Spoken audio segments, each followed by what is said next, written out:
Thanks for watching. If you like this video, then subscribe to our channel and press the bell icon so you don't miss out on more content. Mahesh Bhupathi is with me. Breakpoint premieres on Z5 on the 1st of October. And I think it's really important that all of us as Indians watch this remarkable story and get the kids to watch it. Because, you know, the idea is to build world champions and Grand Slam champions like Lee and Hrishi have been, and such an inspiration to the country. What's up? How are you? I hope the family and you are safe and healthy, and you've got both your shots, Hrishi. Yes, all sorted, all vaccinated. COVID also done, so all good. Yeah, I believe that people are walking around without masks in London town, which, you know, could be a good thing, or, you know, viewed differently could be, Time, you know, yeah. time will That's tell. life. Time will tell.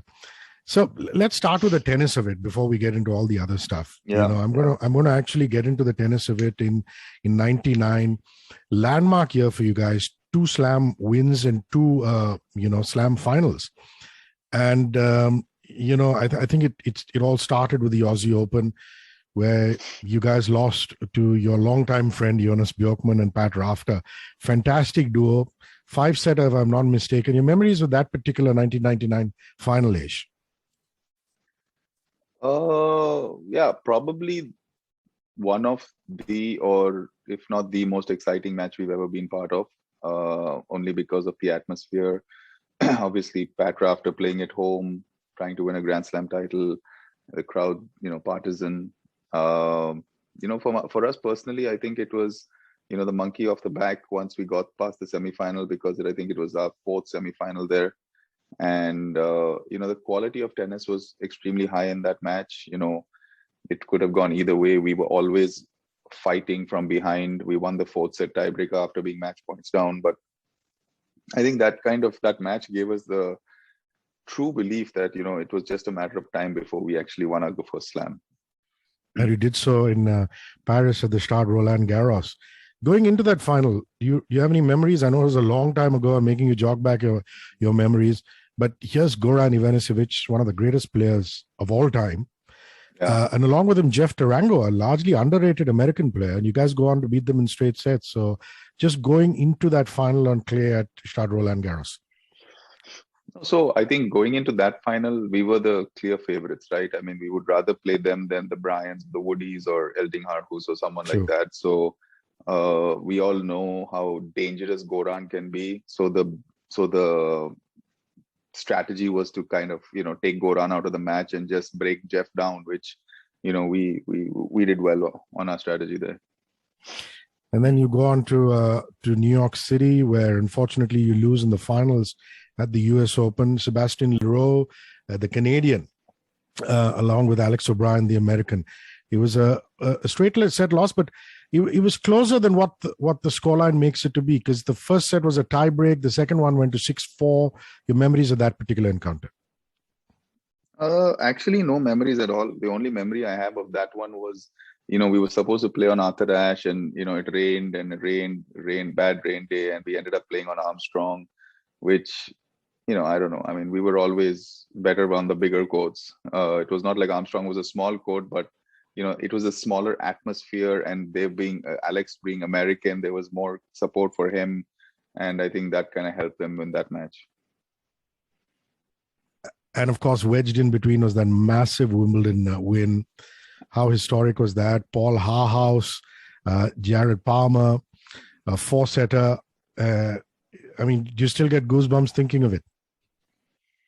Yeah, you know, thanks to the doing Breakpoint, I mean, I've seen the footage of all the matches again, and I've got goosebumps so many times over the last few months. It's, you know, actually the Wimbledon was very surreal.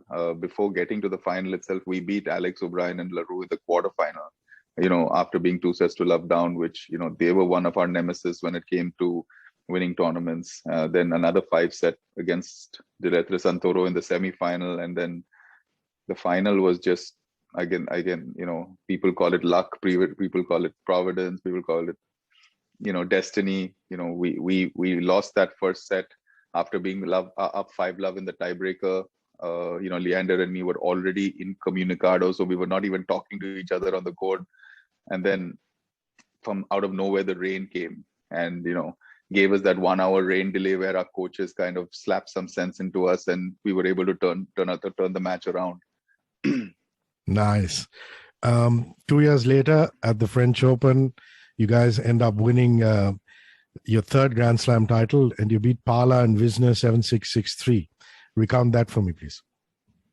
That was a weird one. I mean, because we were not ranked high like in '99, but we made the final, and we were playing Pala and Wisner, which are first-time finalists. So again, all the pressure was on us because we were expected to win, and these guys came out swinging from the hip. They broke us, I think, possibly in the first or second time we served itself. But I clearly remember Pala was serving for the first set 5-4, 40 love. And somehow we made a few returns. He served a few double faults. We broke him, and then we cruised. And the chest bump, was it something that just happened organically? Had you seen any of your heroes do it before? Was it an idea that you sparked in your head, his head, or was it absolutely instinctive? No, I think it was instinctive. I think first time we did it. So Leander plays in general with a lot of emotion, right? I mean, he's fist pumping, his screaming, his chest thumping, but he generally did a lot of that in Davis Cup only. So I think when I came around, he had a contemporary, he had a fellow Indian on the court, and he was able to kind of ignite that emotion even on a doubles court. I mean, you'd never see him do this stuff in singles unless it was Davis Cup. So again, doubles, I think he found that outlet. And I was coming out of 2 years or 3 years in college, right? And in college tennis, it's constant taunting, constant in your face against your opponent. So I was used to it. So first time we did it, I think in the Singapore Challenger, it gave us that extra kind of level in our tennis, and then it became a trademark. The Doha Asian Games in 2006, you beat a Thai pair in the final, and that has got to be a special one. I mean, just being up on the podium for the nation, other than Davis Cup, being a medalist. Talk to me about the feelings then, and were you guys staying at the village? If so, the atmosphere in the village before and after. Doha was special only because Doha is filled with Indians, right? I mean, we had a packed house every time we played. Every volunteer at the games village was Indian descent, so we were like the bee's knees when it came to who's staying at the village. So it was special, but we had a lot of unwanted drama surrounding the Doha Asian Games. Winning the second Asian Games gold for India there was definitely special. Let's come to the Davis Cup record. I mean, it's just phenomenal. 24 consecutive wins. We're talking a total of 25-2. And the last one coming, as recently as a few years ago. You want to just recount to me what you would think would be the top three victories in Davis Cup?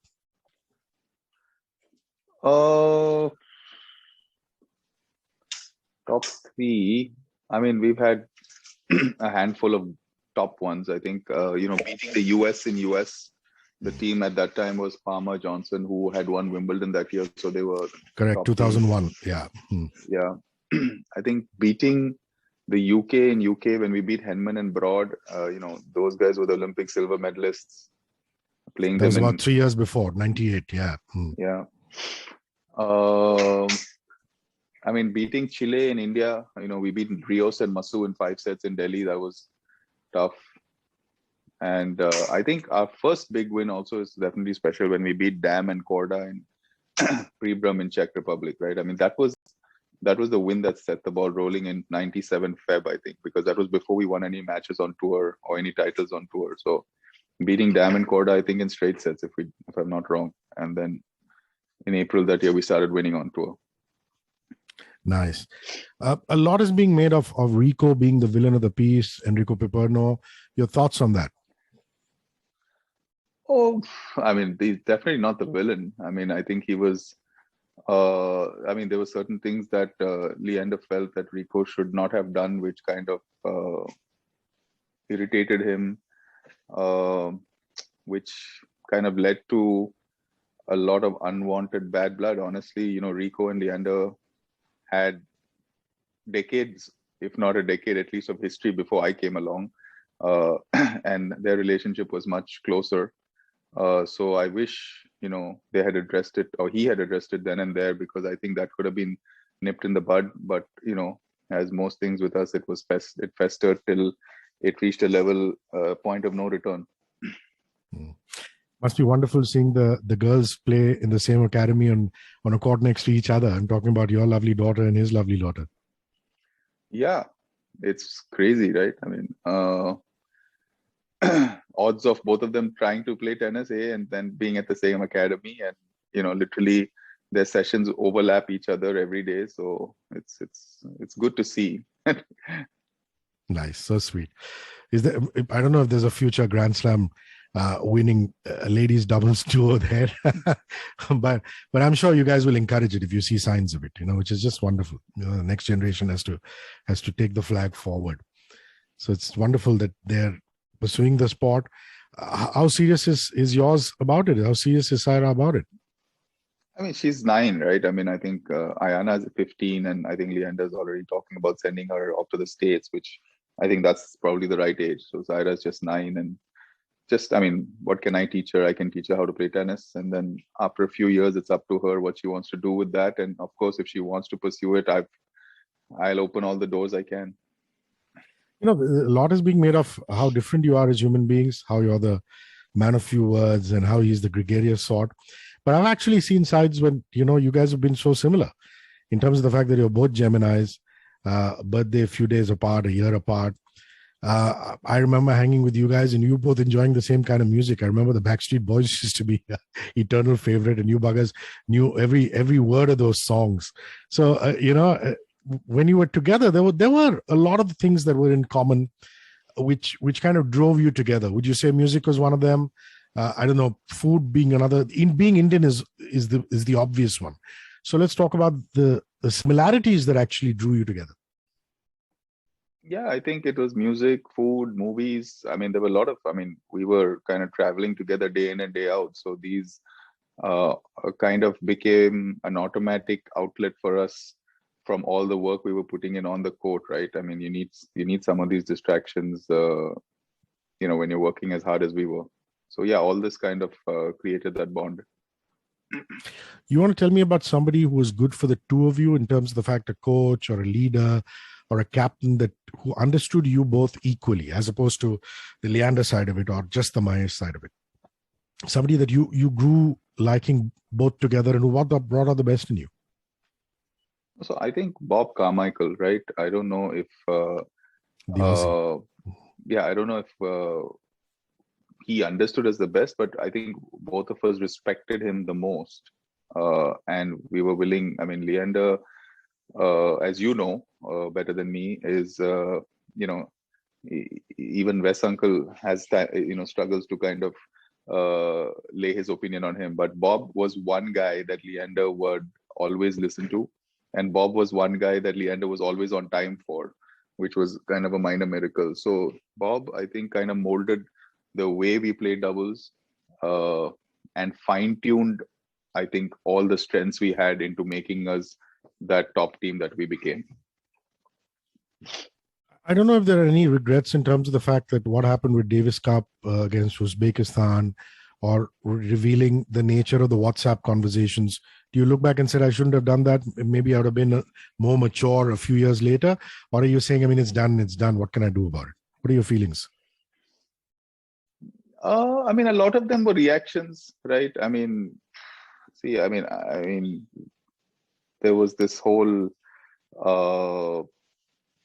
media story that was kind of brewing, and in my opinion, being fed, specifically when it came to Uzbekistan. And I think, I don't want to take any names, but I think both of us know who I'm talking about, was literally there every day when I, as a captain, Davis Cup captain, was giving an interview to the media. He was sitting right there in the media room, not asking questions, but taking notes. And, he fueled a lot of this.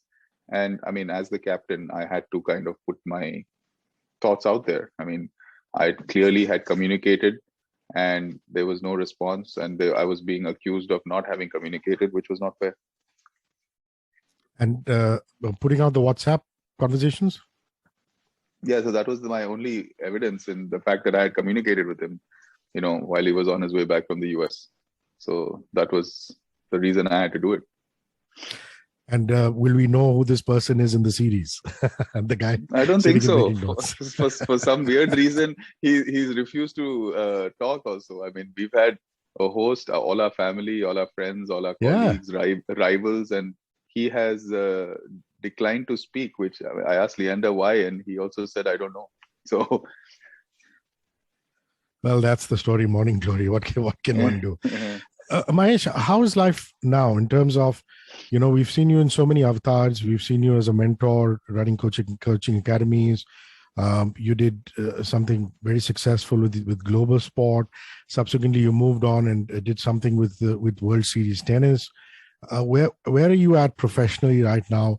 What are your goals in terms of being the entrepreneur as well as the former player that you are? When it comes to tennis, I've kind of, decided to wave the white flag, right? I've tried it all. Events was one thing, mentoring kids was the second thing. Davis Cup captain, trying to raise money for multiple initiatives on supporting talent. But, unfortunately, we've got too many roadblocks in the system in India, and there's only so much someone can do individually. So I've waved the white flag. I've kind of stepped back from tennis totally, except for taking Saira to the courts. Yeah, in the business, I mean, we've got, a decent licensing business that we do with a ton of prominent names in the country and, different categories in FMCG, sports, apparel and home and so on and so. So that's kind of taking its own course, and it's exciting. And have you been catching some of Lara's recent work? I thought she was spectacular as Mrs. Indira Gandhi with all the prosthetics. What is your opinion? Biased as though it might be.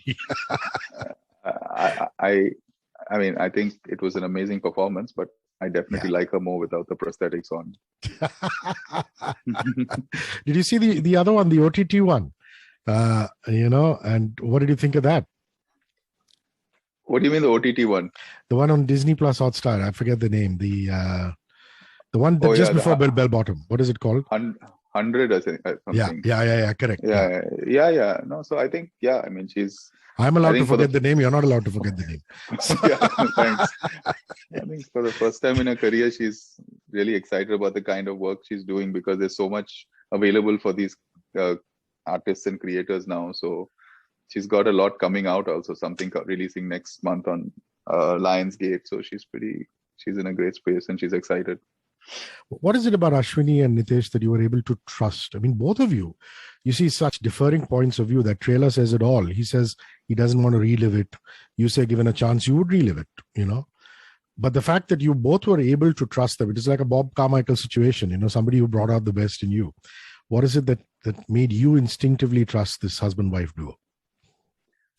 So I think that was the game changer, right? Obviously, we've been approached so much in the past to do this story, but in our first Zoom call with Ashwini and Nitesh, they gave us that comfort that they would tell it totally from an independent perspective and give us our space to give our own perspectives on every topic and issue, regardless of who felt what. I think, and we know their talent as storytellers, so they've been able to bring that out. The trailer, the response is great from the trailer, so now hopefully everyone likes the 7 episodes as well.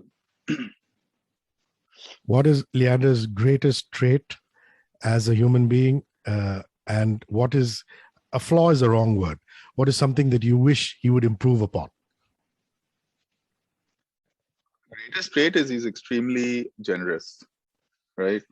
As a person with, I'm not talking about financially, I'm talking about just with time. And I mean, if he wants to, he'll put it all out there. True. What he could improve, I mean, take out my list, it's on my phone, but no, I'm kidding. Well, you mentioned time management being one of them. That's quite a harmless one. So you can go with punctuality and time management. Punctuality is, I mean, this is nobody debates that with me when I tell them he's late. Well said. Have you been shown a preview of all the 7 episodes? Did something did something shock you, and did you turn around? I mean, you don't have to tell me exactly, but did you have to go back to Ashwini and Nitesh and say, take this bit out? Did you have a few contentious bits, or were you just okay with everything? No, I didn't. I mean, I obviously know what I said, but when I listen to what he said, obviously that's his perspective, right? And I think that is the balancing act in this show. And all along the process, even Nitesh was telling me, listen, when I listen to you, I believe you. When I listen to him, I believe him. So it's too bad that maybe someone like Bob was not there to kind of, step in and kind of get this done.